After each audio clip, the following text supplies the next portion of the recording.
Hey guys, Bushcraft 412 here. I want to show you the folding knife collection today.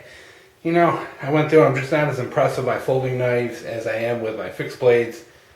Something we're going to have to work on, guys. You know, I have a lot of, pretty decent EDC knives, but nothing too spectacular in this group. So, looking at this, I'm a little sad and definitely think I need to step it up a little and get myself some new, some better folding knives. So let's go through these.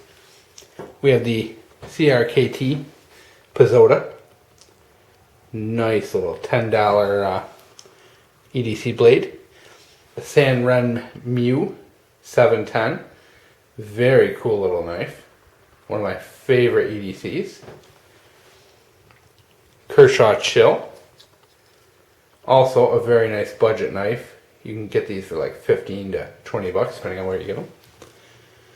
My old ass Gerber EVO. Had this probably 7, 8 years at this point. Had it quite a while. Gerber Remix.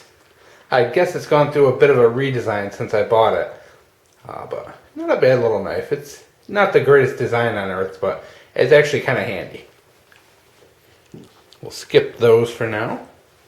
This is just some cheapo butterfly knife I picked up at a flea market. And yes, butterfly knives are legal here in New York, surprisingly, because you have to use 2 motions to lock it open. Because it doesn't lock open, you have to actually lock it. You know, with a second motion, they are legal as per the state Supreme Court. Byrds Cara, one of my absolute all-time favorite EDC knives. You're seeing a lot of use. You can tell it's pretty scratched up, pretty gunked up. Great knife. I'm actually going to refilm the review on this shortly because it was one of the first videos I ever did, and I did it with my cell phone. It was really crappy quality, and only about like 130 people watched it, even though it's been out for like a year or so, which to me says I must have done something wrong in the description of the tag. So I think I'm going to refilm it now that I have better equipment and all that. But beautiful EDC.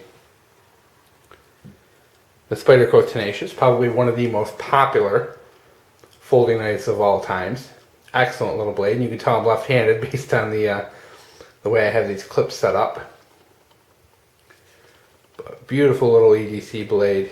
Love this puppy. Like I said, probably one of the most popular folding knives of all times. You can get them from 25 to 30 bucks depending on where you get them.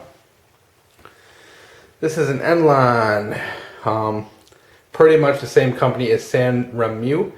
They are a China-based company. They are probably the same exact factory where these Spydercos and Byrds are made. And probably that Kershaw. They're probably all made out of one of those big mega factories. This is a nice little EDC. I like the camo job on the blade. Looks nice. I actually used this the other day to break down a whole bunch of moving boxes. That 8CR13 MOV steel is actually quite a handy little steel. Swiss Army Standard Issue Soldier, the redesign. Very nice. Love this knife. I carried this quite a bit.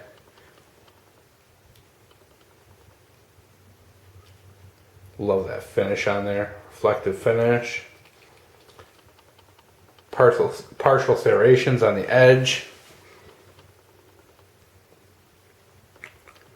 Awesome blade.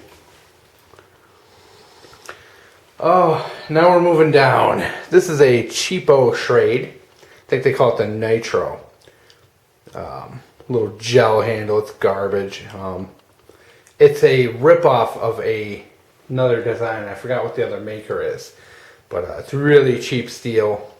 And it's actually one of the first Schrade knives to come out of there when they opened up in like China or whatever. This is not made in New York. I picked this up it was like a couple of bucks, maybe like $3. Got some sale online or something like that. We have, this is another Sanren Mew. This one is a carabiner knife. Seen a little bit of use. I actually packed this on, or clip it onto my backpack with this carabiner quite a bit. Makes for a handy little spare knife when you're backpacking or camping or anything like that. It's got a nice look to it, you know, skeletonized handle and all. But not really, you know, wish the blade were a little bit longer, but it's okay. This is one of those cheap, like, dollar Maxim knives you get at like gas stations. They put in the bin. These are just little things that, like I have a couple of these at my desk at work. I have a couple in my car. I'll buy like 7 or 8 of them and just kind of throw them around because they're small little, you know, utility knives that you can use in a second's notice. This is a Schrade Extreme Survival. It's a spring opener. Do not like it one bit. Blades all, you know, serrations aren't the greatest. You know, they're pretty much, in fact, worthless. And you only have a little, you know, 3/4 of an inch cutting edge. Not a very good knife. Don't like it. It was maybe like 15 bucks, I think. But kind of a waste of money. But it's one of those things, you know, you end up buying a whole bunch of knives, and that's what happens. Here's an oldie, and this one's got a funny little story to it. This is one I picked up at a flea market probably when I was like 20. So it's probably about 13 years old or so. And it's not a bad little knife. It's got a really good, it's got a fantastic lockup. It's a perfect lockup, frame lock, little guy with some good texturing on it, and a really rudimentary plastic pocket clip. But it's survived all these years because it's actually made pretty well. And I was doing a video on some of these junk knives I have a while back.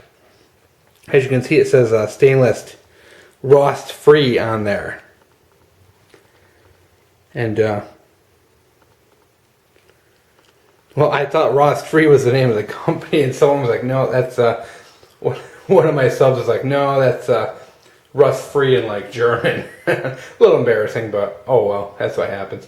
But actually, this knife has probably gutted more fish than any knife in the history of the world. This used to be the knife I brought fishing every time. It did a great job with fish. It had that nice point for the delicate work and some serrations for cutting line and stuff. Little like plastic thumb flipper glued on there. Neat little knife. And I paid maybe like $3-4 bucks for it, like 13 years ago. But as far as these kind of knives go, and actually the steel's not horrible. It holds a pretty decent edge, surprisingly. But that happens. Sometimes you can pick up these garage sale knives and they end up being awesome. Here's an old Imperial Ireland I picked up once again at like a flea market. You can see it's a little rusty. It's seen its use. I've had this since college, so I've had this since probably 97 or so. And this knife actually is probably one of the sharpest knives I've ever owned. This thing takes about 2 seconds on a diamond stone, and this thing is laser sharp. It must be pretty decent steel they use for these in Imperial Ireland, because it's actually really good, holds a good edge, and just one of those rare good finds, you know. Okay, what do we got left? This here is an old Syracuse Knife Company, which is aka Camillus. This one's actually made in Poland and shipped in and sold under the Syracuse name because Camillus didn't want to put their name on this, but it's basically a really cheap 1970s Swiss Army knife. I picked it up just, I do like the Camillus stuff, so I did pick this up for a couple of bucks, like maybe like $4 or $5. And it's, you know, like I said, it's 1970s. This is something that probably would have been sold in like a sporting goods store on like one of those cardboard cutouts for like $1. They would not be anything spectacular at all. Up top we have a pretty old Camillus under their, this one's using their Camco name. Picked that one up a while back, can't remember. This one here is one of my favorite old knives. This is the Jet Jackknife. And this is why I saved the oldies for last, because, you know, not as interesting as the new stuff. jet jackknife. Picked that up for a little bit of money. It's made from Imperial Knife Company out of Rhode Island. Best I can track the age on this is probably 40s, 50s, maybe 60s on this. But really cool little knife. I love the rocket design on it. You know, back when they used to market knives to kids. Oh, how times have changed, guys. This is a Camillus electrician's knife, the TL29 or whatever. Really cool knife. They still make these today. A lot of different companies still make this. And you can see it's still got a little bit of the original U.S. government stamp on there, which is kind of neat because these were issued to like government contracts and all that. Camillus did a lot of government contracts. Age on this, probably 60s, maybe 70s. This here is my heirloom Camillus USGI knife. There's a review on that. I'm not going to open it because it's all greased up for long-term storage. But there is a video on that on my page if you like it. So here it is, guys. That is the folding knife collection. Like I said, not as impressive as my fixed blade, but we're going to work on that. We're going to get some good knives. So I definitely love to hear suggestions on some knives to fill in. You know, I'm definitely interested in the Ontario Rat 3. Got to get a Becker. I'm sorry, not a Becker, a Benchmade. And, you know, maybe a couple others to fill in. But definitely would love to hear some recommendations.